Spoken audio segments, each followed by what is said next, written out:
Kairana Lok Sabha seat से सपा सांसद इकरा हसन अचानक से हरियाणा में चल रहे विधानसभा चुनाव के बीच प्रचार करने पहुंच गईं।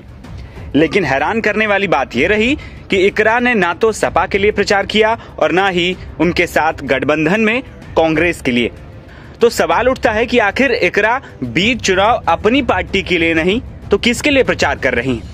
दरअसल इकरा हसन हरियाणा की समलखा विधानसभा सीट पर पहुंची थी, जहां उन्होंने निर्दलीय प्रत्याशी रविंदर मछरौली के लिए चुनाव प्रचार किया, जो उनके पिता मुनव्वर हसन के काफी करीबी बताए जाते हैं। पारिवारिक रिश्तों के कारण इकरा हसन रविंदर मछरौली के लिए चुनाव प्रचार करने पहुंची और लोगों से उनको जिताने की अपील भी की।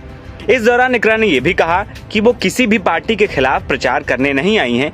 उन्होंने मेरा मुश्किल समय में साथ दिया था, इसीलिए मैं उनका अब साथ देने आई हूँ। कुछ ऐसे ही रिश्ते बन जाते हैं जिनके लिए भी आदमी को मजबूरन सामने आना पड़ता है। तो जैसा चेयरमैन साहब बता रहे थे, हमारे मुश्किल के वक्त में जिस तरीके से आप सबने हमारा साथ दिया, इसी तरीके से हमारे एक भाई, मेरे वालिद के भाई, उन्होंने भी हमारा बहुत साथ दिया। आज उन्हें जरूरत है तो सारी चीजें छोड़ के मैं उनके लिए आपके बीच में आई हूँ।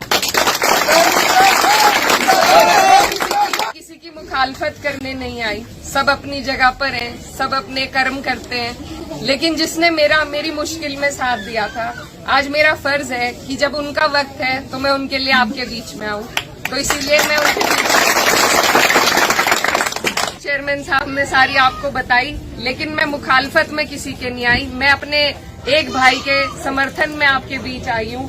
लेकिन कुछ चीजें पार्टी से भी बढ़कर होती हैं, कुछ रिश्ते पार्टी से बढ़कर होते हैं, और इसीलिए आपसे मैं चाहती हूँ कि जिस तरीके से उन्होंने मेरा साथ दिया, मेरे परिवार का साथ दिया, आप सबसे मेरी गुजारिश है कि आप लोग भी उनका साथ दें और एक अच्छे व्यक्ति को जो अपने लोगों का साथ कभी ना छोड़े, चाहे अच्छा समय हो बुरा समय हो, अगर ऐसे व्यक्ति को आप जिताएंगे तो आप लोगों के काम भी होंगे, आपकी भागीदारी भी होगी, आपकी हिस्सेदारी भी होगी।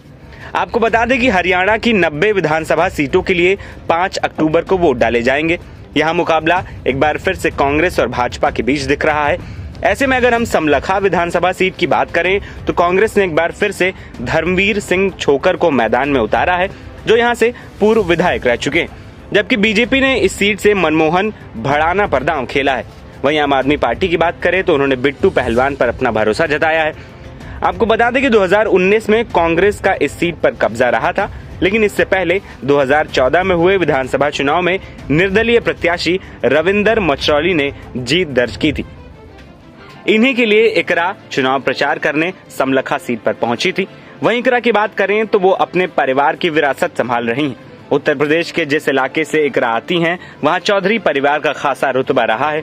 ऐसे में पिता मुनव्वर हसन के बाद इकरा ने उनकी जगह सपा से लोकसभा चुनाव लड़ा और जीतकर दिल्ली पहुंच गई, जहां वो खुलकर अपने लोगों की आवाज उठा रही हैं। NBT ऑनलाइन की रिपोर्ट।